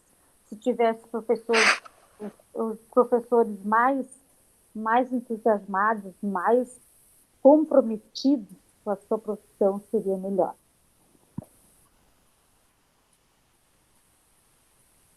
Ele falou isso agora, eu lembrei de uma coisa que eu ia pontuar uma hora, que bem isso que a mãe estava falando, né? Eu lembro que no ensino médio seguido, os professores falavam, se vocês aprenderam ou se vocês conseguiram entender, o problema não é meu, o dinheiro vai estar na conta no fim do mês. Aí, tipo, nós ficava, tipo, tá, mas que papel, que um aluno vai ter de motivação, né, com um professor tendo esse tipo de fala. E quando eu digo isso, a gente está falando aqui muito em colégio, ensino fundamental e pré-escola, mas isso também se dá nas universidades, sejam elas particulares ou federais, porque na minha situação, eu estudo numa faculdade que ela é particular, e mesmo assim se encontram nela professores com metodologias super desatualizadas, assim, sendo que é uma faculdade nova, é uma faculdade bem reconhecida até pela sua metodologia, essa é só um caso à parte, né? Mas só para comentar, assim, né? Que essa professora, ela nos passava os trabalhos e a gente tinha que entregar todos os trabalhos à mão, tipo, na faculdade. E aí agora na EAD aí nós entre a turma brincando, tá, agora a gente vai ter que escrever e mandar por correio para a professora, ou escanear, porque a professora não se atualizou. Aí, tipo, ela fazia uma guerra, assim, se alguém mandava digitado, ela não aceitava, era escrito. E então, o quão isso é importante, né? Esse professor ter aquela imagem de alguns, né, tem aquilo de porque eu sou mestre, sou doutor e porarã, e carrega aquela placa de doutor e mestre, só que não consegue ensinar, não consegue fazer os alunos entenderem o conteúdo. Assim eu percebo muito também na faculdade, né, onde muitos dos professores ali têm, né, o doutorado e coisa mais, e coisa e tal, mas literalmente eles não têm a metodologia do ensino, que é o mais primordial, né, para quem está disposto ali, para quem está se dispondo a ensinar uma pessoa um determinado conteúdo. Então, isso se dá além das escolas, né? Além das escolas e... Camila, eu vi assim, vi e vejo, assim, dá para a gente notar direitinho, não entre faculdade, mas para notar direitinho os professores que têm magistério, que é o antigo magistério, que caiu fora agora nesse ano, nem tem no Dinarte, porque não teve coro. E os professores que não têm magistério, que são de faculdade que não tem magistério, tu vê a diferença que são. Quem tem magistério já tem aquele jeito para dar aula, aquele jeito para tratar com um aluno, aquele jeito para fazer trabalho diferente. E quem não tem magistério já é completamente diferente. Então, por aí já dá para fazer a peneira. Aí depois começa a peneirar pelos que têm universidade só. Então, é esse caso. Justo, gente. Bem essa perspectiva que vocês estavam falando da atualização, né? Imagina. Aí, justamente, essa professora devia pedir os trabalhos assim, porque ela tinha medo que alguém colasse da internet, né? Mal sabe ela que se ela digitar um trechinho do texto de vocês no Google, ele vai ter dar, tipo, se tu digitar um trechinho ali, ele vai aparecer alguma fonte. Se tu copiou de algum lugar, aparece o site, sabe? Então, ou seja, essa professora... Tem um programa também que mostra. Exato. Tu bota meia frase e aparece Mas ela não e sabe aparece. ver É isso um na internet, aplicativo. coitadinha. Por isso que ela manda copiar a mão. Sim, exato. Ó. Aí vem toda essa perspectiva que a gente está conversando aqui, né? Bem, isso que a Camila falou, muito importante dos títulos, né? Aí o professor muitas vezes se coloca lá num patamar gigantesco, que é isso que o MK está falando aqui, acho que é Mikael, desculpa se eu errei o nome, que ele está falando, ó, acredito que há uma relação complexa por parte dos professores com os alunos a ponto de se tornarem uma coisa mais piramidal, onde um está acima do outro, tendo o papel do aluno como aprender. Exatamente isso, tipo, se coloca numa posição hierárquica, né? A Camila traz aqui. Verdade, Mikael, essa hierarquia torna o processo de aprendizagem na nossa atualidade muito mais difícil. Exatamente isso. E a gente nota isso até nos objetos. Por que a mesa do professor é maior? Por que o professor está bem na frente? Por que os alunos é um atrás do outro nas cadeirinhas, sabe? Tipo, bem aquela coisa da dogma, sabe? Sabe? Então, desconstruir isso seria o primeiro passo, né? Desconstruir essa hierarquia. Eu sou o topo e você tá aqui só para me ouvir. Não, gente, não. Hoje em dia a gente está aqui para trocar, dialogar, conversar, aprender, enfim. O que eu quero dizer também, muitas vezes não só a metodologia ativa e a brincadeira e a tecnologia e tudo isso não é a resposta sozinha, sabe? Tem muito professor, Marcos Mesquita é um exemplo que eu gosto de citar, que é um professor que utiliza de metodologias diferenciadas, mas também de metodologias tradicionais. Ele entra na sala de aula com um livro, um canetão e o quadro branco está ali para ele. E a aula flui de uma maneira fantástica. E ele não usa tecnologia nenhuma. Mas a aula flui. E dá aula na rua também, no pátio. Amo, né? Pegando um sol. Isso é fantástico, sabe? Tu trazer o aluno para o diálogo, para se sentir à vontade de falar, de se expressar, de perguntar, né? Então, eu sentia que a aula era assim, a aula era fluida, não era pesada, não era desgastante, cansativa. Era uma coisa que te fazia gostar de estar ali. Tanto que no terceiro ano, aí tinha algumas matérias que eu tinha passado já, né? Que eu já estava liberado. E aí eu nem assistia mais as últimas aulas e eu ia para as aulas dele em outras turmas assistir, porque eu gostava muito, sabe? Então, daí vem toda essa reflexão também, né? De que muitas vezes não é só as ferramentas, né? O mecanismo, mas sim a pessoa. Porque tu entra, eu acho isso fantástico, acho isso lindo. Tu entrar para uma sala de aula, tem 40 mentes pensantes ali dentro. E 40 mentes pensantes que pensam algo, que são algo, que fazem algo, enfim. Então, tudo que tu falar ali, de bom ou de ruim, de alguma maneira vai impactar essas mentes pensantes.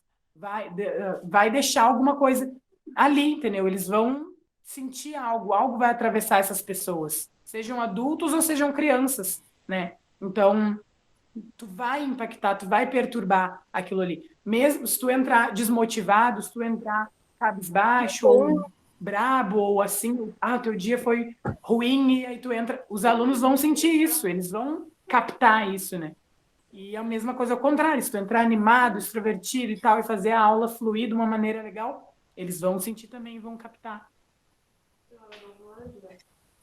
E o bom de tu ter essa aula fluida, né? Tipo, como tu deu o exemplo do Mesquita, né? Tem também o da história, que é o Bozó, eu sei, o Gilson, que é o da história também, toda bem, e traz umas histórias, assim, umas histórias, no caso, sem ser do conteúdo, né? Para exemplificar aquilo, para trazer para o mundo dos alunos, né?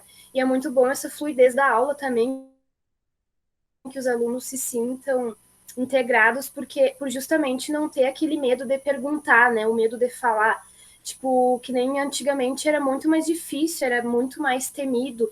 Ai, perguntar tal coisa, porque primeiro que os colegas vão rir, vão me achar burro, ou vão, sei lá, pensar alguma coisa, e medo do professor, né? Que o professor justamente não saiba até responder, ou que pense mal de ti. Então, essa fluidez na aula, essa integração de todo mundo, tanto o professor quanto os alunos, os estudantes, né, como diz o Gerald, é muito importante, né, porque a pessoa literalmente sente que ela está integrada com alguma coisa ali, com um grupo que está com a mesma intenção, que é aprender junto. E isso se tornou muito burocrático, mas acho que isso não deve ser burocrático e deve e é muito simples, só que as pessoas, né, como sempre, complexificam o que não deveria ser complexificado. Sabe que, ouvindo assim, todos vocês, e o Gerald, num momento, né, falou o que que acontece, né, que não muda, uma parte da minha busca, assim, foi que eu via como tinham teorias, né, e teóricos da educação acrescentando coisas muito valiosas para a educação, e por que que isso não surtia efeito, né, e como isso não, por que que isso não impactava na educação, né. E foi por conta disso que eu comecei a pesquisar e buscar, não, então, quais, não mais teorias e filósofos da educação, mas quem que fez uma experiência de educação escolar diferente e funcionou na prática, né? E por conta disso que aí eu ouvi falar do José Pacheco, né, que é o fundador da Escola da Ponte, que na década de 70 funda a escola, né, na cidade de Porto, em Portugal, e na Vila das Aves, né, que é um bairro de periferia, bem afastado, pobre, problemas sociais, que às vezes quando o pessoal, eu cito o exemplo da Escola da Ponte, mas isso aí funciona porque é Europa. Não, a Escola da Ponte está num lugar bem complicado, de periferia, bem pobre. E lá na década de 70, ainda numa ditadura militar, o José Pacheco e mais, como sendo mentor, mais duas colegas, 3 educadores dentro de uma escola, começaram a Escola da Ponte, né? E que até hoje é uma das maiores referências mundiais de uma escola que, de fato, faz uma educação completamente diferente, né? Vamos dizer, uma educação apta ao século XXI e às necessidades dessas crianças e jovens, né? E aí, por conta disso, por curiosidade, fui indo e comecei a me aproximar do José Pacheco e estou trabalhando com ele faz um tempo, né? Ele, inclusive, é orientador, vai acompanhar todo o projeto Escola da Floresta. Então, assim, a Tatiana chegou a dizer, né, que quando surgir algo que já acontece nesse processo formativo do Escolas em Transição, a gente não vai ter discurso, não vai ter, porque tem que mudar, não, a gente vai dizer como é que faz essa mudança. A ideia é ser muito prático, e é possível, assim, existem não só a ponte, mas depois com a ajuda do próprio Zé, né, surgiu tem vários exemplos aqui no Brasil, de projetos educacionais completamente transformadores, né? E um deles é o projeto Âncora, a Escola Aberta de São Paulo, a Maria Peregrina e outras escolas que têm vários outros exemplos, o Amorim Lima, que trabalham uma educação de forma completamente diferente, tá? Então, assim, olha, a dificuldade maior é que a mudança ela precisa ser uma mudança de paradigma, né? O que é o paradigma? Paradigma é a maneira que a gente enxerga o mundo. a gente não enxerga as coisas em si, né? No entanto, que se eu falar para vocês, por exemplo, se tu pegar a mesma árvore, ali tem uma árvore e tá caindo ali, tá caindo as folhas, e aí um vizinho vai olhar para a árvore e dizer, ah, eu me lembro da minha infância, me lembro de uma coisa boa. Outro vizinho vai lembrar, não, eu lembro uma vez que a árvore caiu no meu carro. E então, a mesma árvore vai remeter emoções diferentes. Então, a gente não enxerga a vida em si.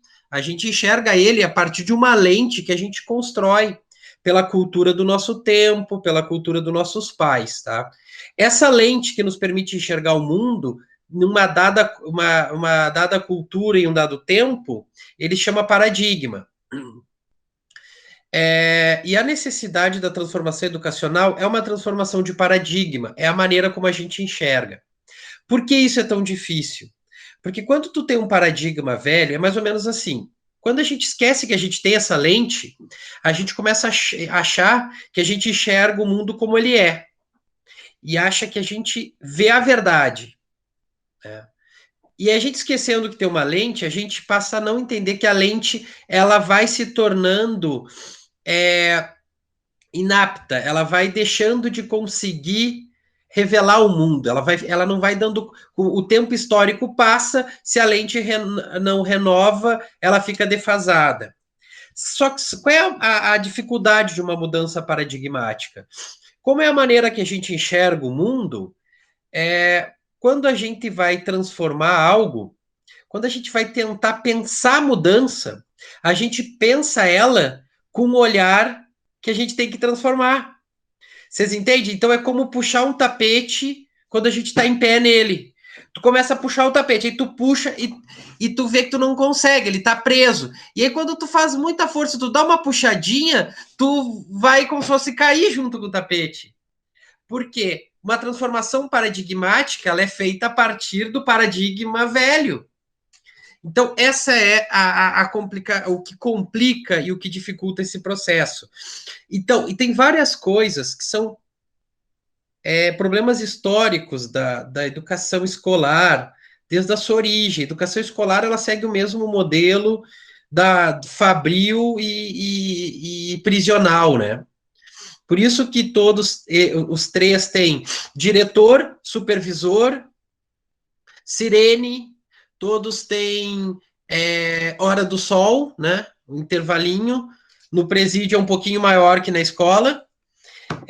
Tem um pouquinho mais tempo para ficar no sol. É o mesmo modelo, né? Que orientou essa formação. E sendo que se a gente vai pensar no processo no grego da educação e filosófico, né? A filosofia grega, a filosofia clássica, ela era uma experiência espontânea, livre e autônoma, onde as pessoas livremente se encontravam para pensar a vida. E a educação, quando começa a educação obrigatória em sala, ela é uma educação, primeiro, para escravos, e uma educação que tem um fim mais de adestrar e de formar, isso mais para frente, aí, com o advento do capitalismo, criar mão de obra qualificada. E então, o que acontece? Para transformar, então tem um lastro, a base, o problema está na estrutura de entendimento do que é educação, né? Então, por exemplo, quando o Zé fala que aula não ensina e prova não avalia, isso é um choque para muita gente, porque para a maioria das pessoas, educação é sinônimo de aula. Tu não consegue imaginar educar sem dar aula. E o processo, por exemplo, que a gente está trabalhando, do paradigma da aprendizagem, que vai trabalhar na Escola da Floresta, não tem aula. Aí tu diz, não, mas peraí, pode ter tudo, pode ter aula diferente, pode ter aula invertida, pode ter, mas não pode não ter aula. E pode, porque a aula faz parte do pacote, porque a aula, ela sempre vai ser a partir de uma ideia de que tem vários e tem um conteúdo comum. E esse conteúdo comum diante de vários, ele acaba violando a diversidade, as características dos indivíduos que estão ali. Nem sempre 30 pessoas não vão querer aprender a mesma coisa no mesmo momento. Eu costumava fazer faz tempo que eu trabalho com formação de professores. Eu gosto mais de trabalhar com. Eu brinco que é desformação, né? Porque não é para formatar, é para tirar da forma, então é desformação. E aí eu faço uma brincadeira bem provocativa, assim. Eu digo, quem gosta de sexo aí? Aí as professoras, professores, todo mundo levanta a mão, né? Que gosta de sexo, né? Beleza. Quem gosta de estupro? Aí ninguém levanta a mão. Aí eu pergunto, qual é a diferença do sexo e do estupro? E aí as pessoas falam, obviamente, o sexo, ele tem o consentimento do outro, e o estupro não. E eu falo, no processo de aprendizagem, o educador tem o consentimento do aluno? Então, e aí eu faço aí eu faço a reflexão onde, se o sexo, se o estupro não é uma forma de sexo, é uma forma de violência, né?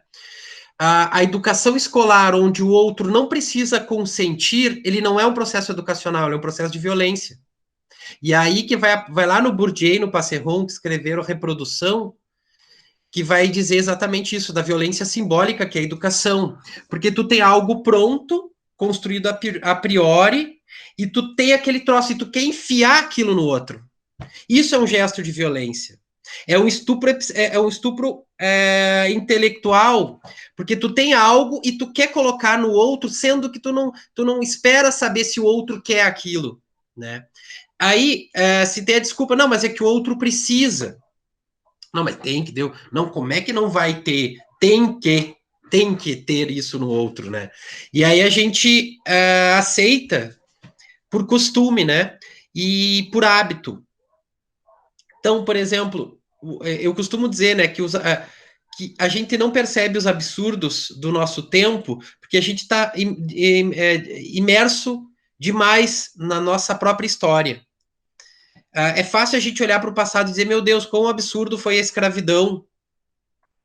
Só que a grande maioria da população brasileira, a imensa maioria, se tu vai lá, lá em meados do século XVI, vamos dizer, achavam natural a escravidão. E os poucos que questionavam a escravidão, eles eram tidos como loucos. Diziam, como é que não vai ter escravo? Quem é que vai trabalhar? Quem é que vai plantar? Então, só que aí tu vai dizer, hoje a gente olha e diz que é um absurdo. Eu costumo dizer, a gente ainda vai olhar para o processo de escolarização e dizer que o que a gente faz é loucura. A gente comete um absurdo porque a gente violenta crianças no momento que a gente não espera que eles tenham a oportunidade de aprender e ter desejo de conhecimento.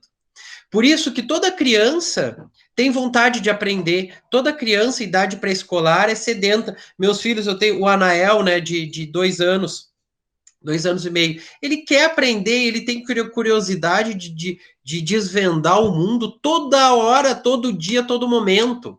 O ato de conhecer e a vontade de aprender compõe a ontologia humana.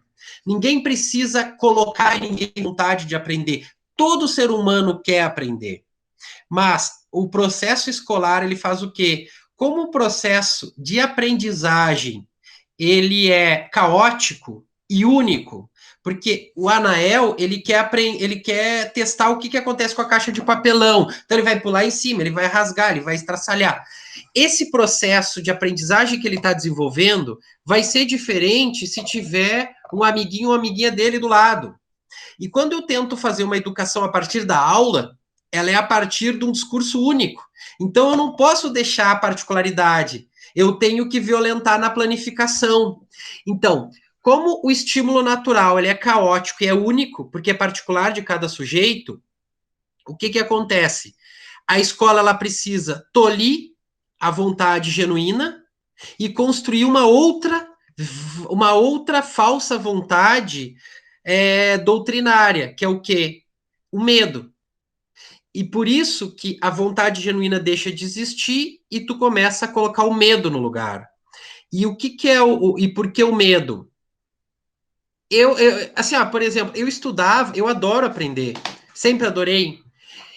Eu achava um saco a escola e eu estudava para me livrar, eu estudava para passar, né? E assim é a maioria das pessoas. Por quê? Porque eu tinha medo de rodar. Nós temos medo de rodar, nós temos medo de ser humilhado, nós temos medo de ser um repetente. Olha o peso da palavra repetente. É um ato de violência. Então, quer dizer, não é... As crianças na escola não aprendem porque querem aprender. Elas aprendem porque elas têm medo. Então, a gente tem um lastro equivocado, toda a motivação está equivocada. Então, nesse momento, o que acontece? O que fala lá no Escolas em Transição? Desculpa, esse é outro processo formativo. O Escola da Floresta é partir do currículo subjetivo. Ninguém força ninguém a aprender. A aprendizagem, ela depende do desejo do outro. Não tem como fazer o outro aprender. Eu brinco que é uma porta com a maçaneta só por dentro. Só abre o sujeito, ninguém abre. Eu posso forçar o outro a assistir aula. Eu posso forçar o outro a ficar sentado me olhando, mas aprender eu não forço. E se eu não forço o outro a aprender, esse aprendizagem ele só vem quando o outro quer. E o outro quer de verdade, com mobilização sincera. E a mobilização sincera é a vontade, é o desejo, é o querer. Então, partir do currículo subjetivo é entender o que a criança quer aprender. E partindo do que ela quer aprender, tu motiva ela nisso, no plano de vida dela, entendendo que ela é um sujeito potente que tem direito de escolher o seu próprio caminho. Às vezes, mas como é que uma criança vai saber o que quer? Sabe o que quer. Pior é eu, enquanto adulto, achar que eu posso uniformizar e dizer o que todos têm que aprender. Né? Claro, o papel do tutor é fazer o quê? Quando a criança diz que quer aprender, eu quero aprender mais sobre ninjas, por exemplo, o meu filho do meio, né? Quero aprender mais sobre ninja. Ótimo! Tu vai na história do Japão, tu explora toda uma cultura, a história do quem eram os ninjas, né, na história do Japão, qual era o papel, por que eles eram excluídos socialmente, qual era a diferença do ninja, que era um marginalizado, de um samurai, que era o membro da elite. Então, quer dizer, tu parte do querer, tu parte da vontade da criança, mas tu vai apimentando isso com diversas aprendizagens diferentes. Então, assim, quando a gente fala assim do processo, por exemplo, o processo, a construção formativa da Escola da Floresta, a proposta é que ele vai ser muito prático, né? Não vai ser teorizar sobre o que está errado. Tem como fazer, é feito. Está sendo feito. Eu vou compartilhar com vocês um videozinho aqui Eu peguei um videozinho do projeto Âncora. Ele é bem curtinho. Fala pouco sobre o processo. Mas tem um vídeo da TV Futura, que é um vídeo maior, de uns 50 minutos sobre o projeto Âncora. Ali dá para entender melhor. Ali fala o que acontece, como é que a criança chega. Porque lá no Âncora, assim como na Escola Aberta de São Paulo, cada criança tem um processo de aprendizagem, de pesquisa diferente. Então, o que acontece? Uma criança está pesquisando sobre Egito e outra criança está pesquisando sobre futebol. Né? E isso é inimaginável para a escola, porque a escola ela sempre está no nivelador, né? Todas as crianças da mesma idade, no mesmo ambiente, aprendendo as mesmas coisas. Isso é um modelo fabril, né? Ele é planificado. Então, já num projeto como esse, as crianças estão convivendo em idades diferentes, em espaços diferentes, aprendendo coisas diferentes, porque os seres humanos são diferentes uns dos outros. Então, não tem aprendizagem sincera que não seja assim. Vou colocar aqui rapidinho o videozinho.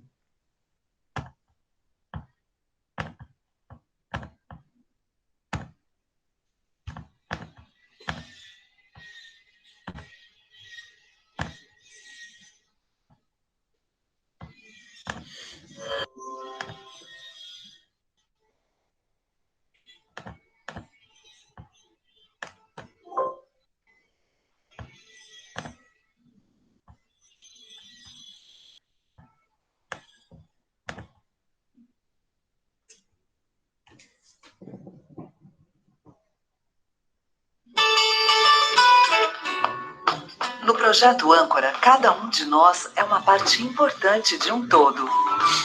Na escola Projeto Âncora, as atividades se desenvolvem a partir do interesse das próprias crianças.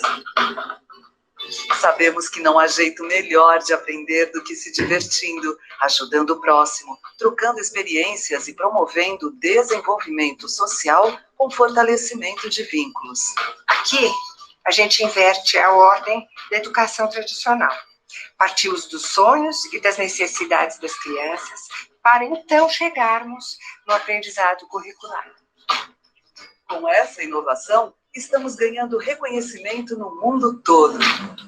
O Inove Edu, formado por uma curadoria internacional, selecionou o âncora entre os 96 projetos no mundo capazes de formar o ser humano para o século XXI. O projeto âncora se baseia em 5 valores: respeito, honestidade, afetividade, responsabilidade e solidariedade.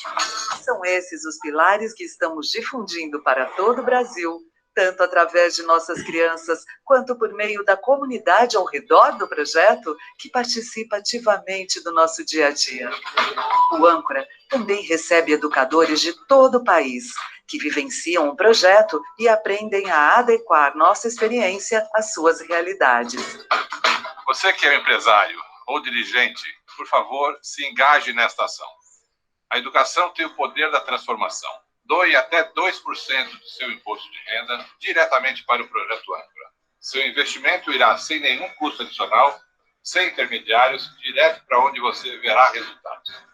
Vamos dar as mãos e colaborar com esse projeto. Acesse nosso site e saiba como contribuir. Construa você também o futuro do nosso país.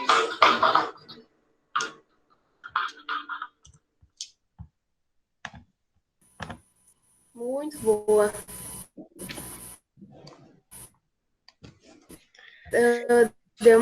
Trancou aqui uma hora, mas deu para...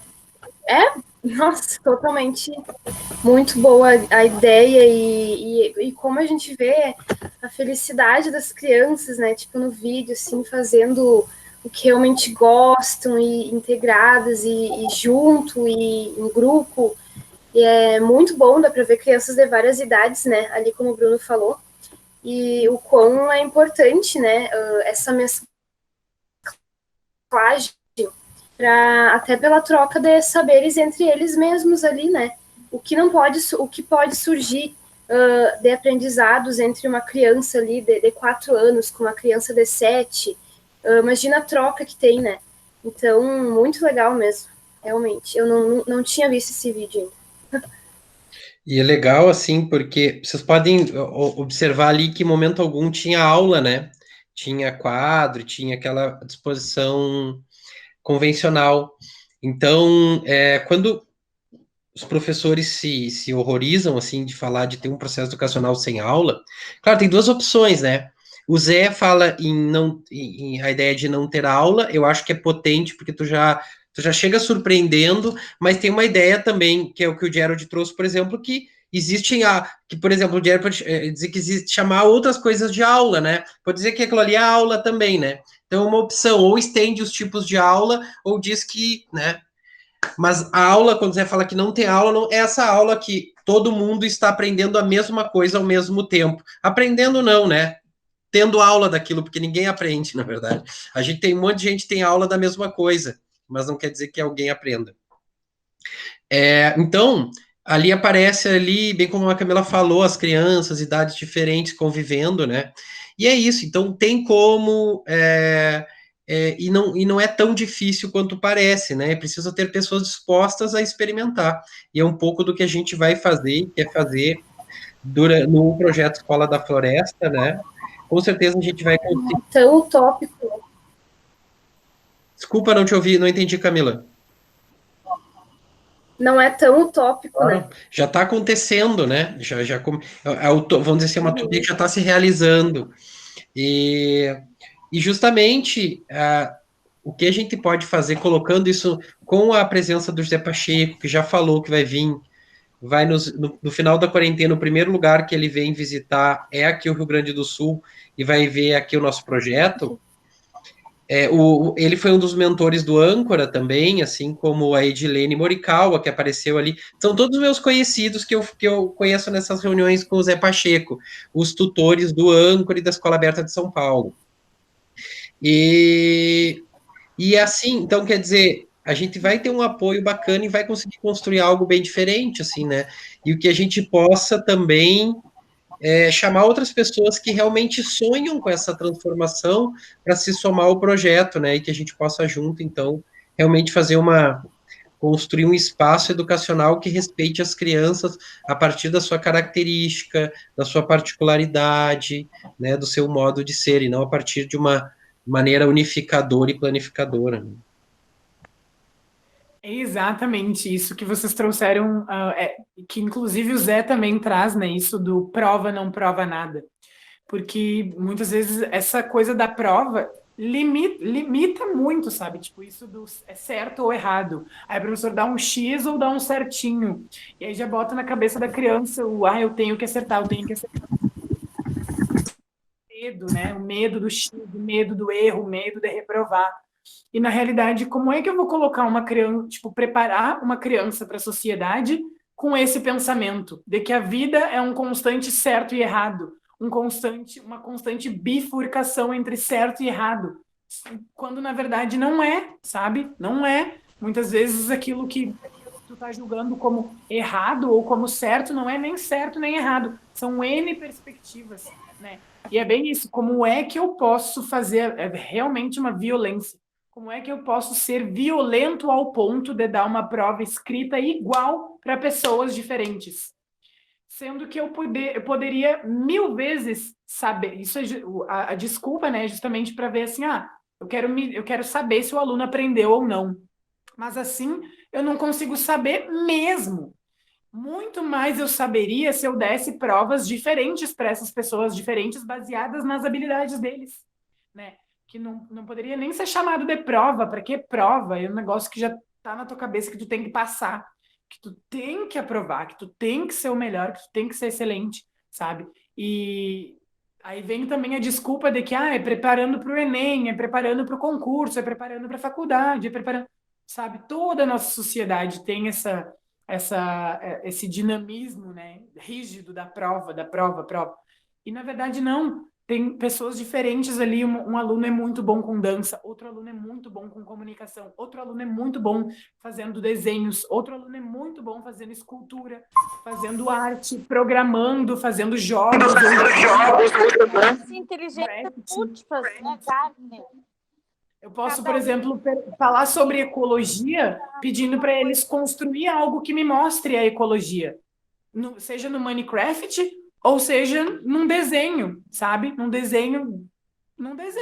Ou num texto, que tem alunos que gostam muito de escrever, se expressar através da escrita. Ou na fala. Me fala sobre ecologia, o que tu aprendeu e tal. Então, tipo, são metodologias diferentes para pessoas diferentes, para mim saber se ela entendeu ou não. E se ela não entendeu, se tem alguma lacuna, muito mais fácil vai ser de perceber também, né? E não aquela prova ali, aí dá um X, sabe? É realmente uma violência.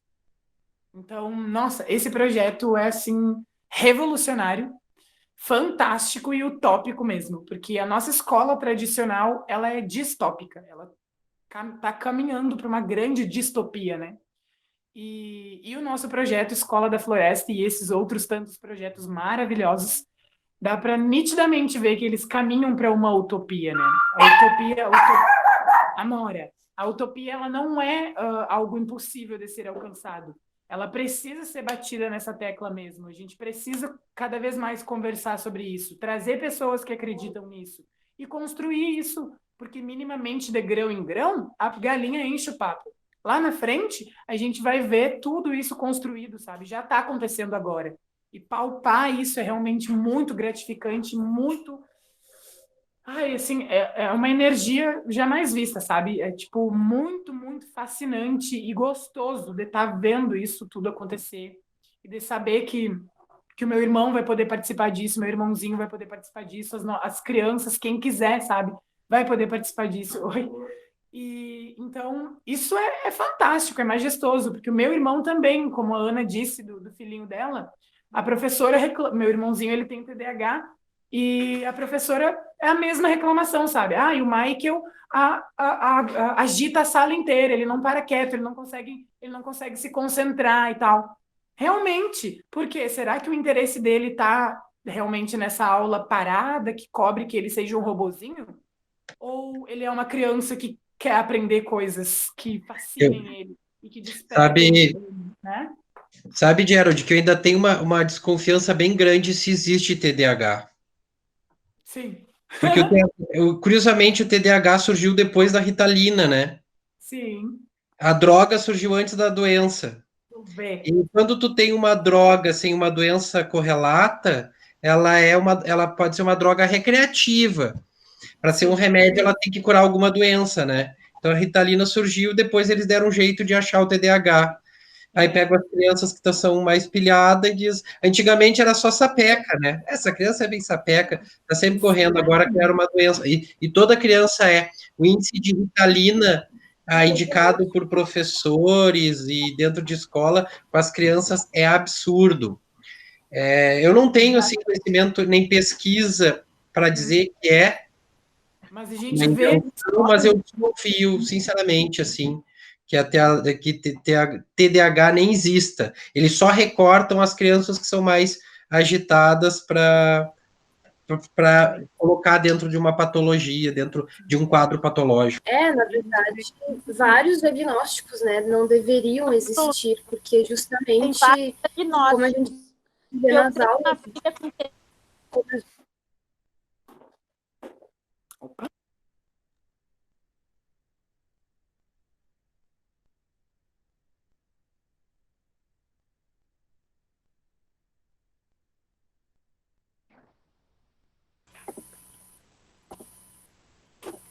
E depois dessa sociedade da informação, sabe? Como é que a criança vai literalmente focar numa coisa só durante uma manhã inteira? Ou durante uma tarde toda? Não existe, né? Não existe. Nós, a gente tem a atenção já muito dispersa, a gente é adulto e não é diagnosticado com TDAH. Mas é bem isso, essa reflexão bate a porta todos os dias.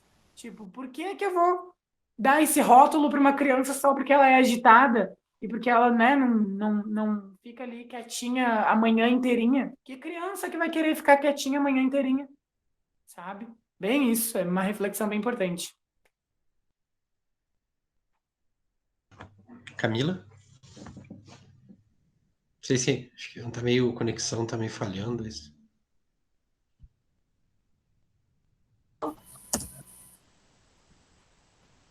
Oi.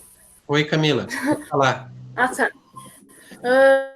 Não sei o que está acontecendo com a internet, mas enfim, só quero dar uma complementada a isso antes do diagnóstico, até antes que caia de novo.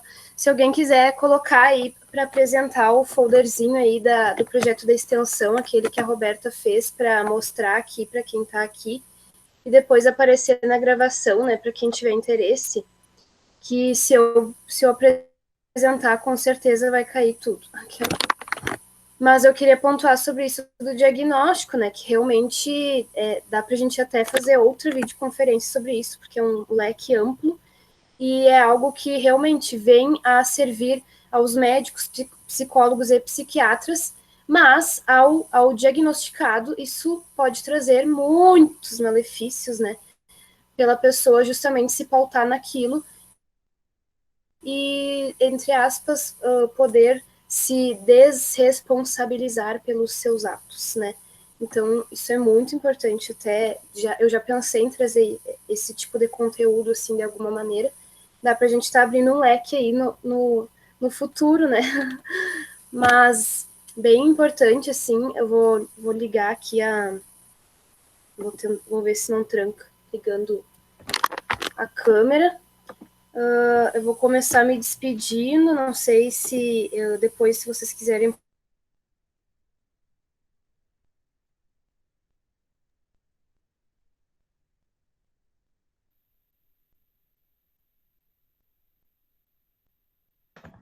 Acho que travou a conexão da Camila de novo. Mas eu acho que é isso, né? Também vou aproveitar enquanto a Camila não volta, agradecer aí a oportunidade, o convite da Camila, do Gerald, e esse projeto lindo aí, Canalizarte. É uma alegria poder colaborar e compartilhar esse tempo, essa troca, essas reflexões tão importantes. E fica o convite aí para todos e todas estão convidados para o processo formativo do Escola da Floresta, que ela começa a partir do dia 1º, agora de outubro, às 19 horas, né? Tá aí nas redes sociais o link para inscrição, e aí vai ser por Meet, que nem aqui, e aí vai ter o encontro, depois o encontro semanal, em outubro e novembro, e a partir disso a gente realmente vai experimentar na prática essa metodologia do paradigma da aprendizagem, né? Pelo menos o que se dá para fazer à distância, né? Porque muita coisa precisaria, assim, de ter esse contato presente para a gente constituir essa comunidade de aprendizagem. Não é nada mais de uma rede de pessoas dispostas a compartilhar seus saberes, suas habilidades umas com as outras, né? Então, o fulano quer aprender, de repente, o cicrano quer ensinar, pronto, conecta as pontas e a conexão aconteceu, né? E é isso, a gente conectar pessoas a partir do que elas querem aprender e o que o outro tem a ensinar, né? Então, a comunidade de aprendizagem é uma escola sem muros, né? Uma escola desterritorializada, que vai ajudar nesse processo. Fiquei o convite, valeu demais. Acho que a Camila voltou, vai dar um tchauzinho também, Camila.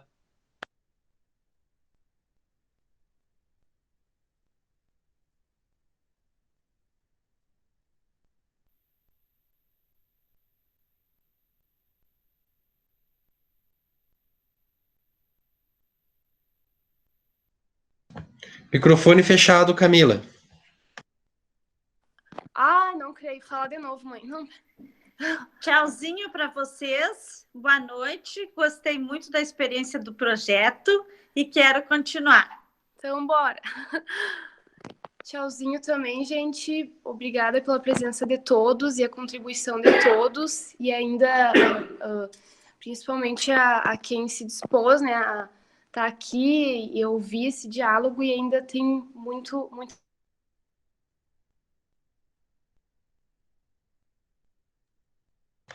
Muita coisa boa, já que faltou. Faltou, a Camila trancou no muito. Vamos pensar muita coisa boa, muita alegria, muita aprendizagem. Eu vou completar pela Camila. Justamente, né? E muito mais perspectivas e coisas para fazer, justamente. Eu também queria agradecer, já vou aproveitar para dar um tchauzinho também, para não me estender muito, que se deixar, né, empolga. E bem isso, sabe? Então a gente está construindo e solidificando essa rede de aprendizagem. Isso vai nos trazer muitos frutos, muita coisa boa, que nem a gente está dizendo aqui. E gratidão por esse espaço, por tudo isso que está acontecendo, essa conexão é valiosíssima mesmo. Muito obrigado por tudo isso, e é isso aí, vamos que vamos, galera! Tá, até mais. Até mais. Próximo. Valeu, gente. Até a próxima. Um abraço. Gratidão por tudo. Abraço. Gratidão.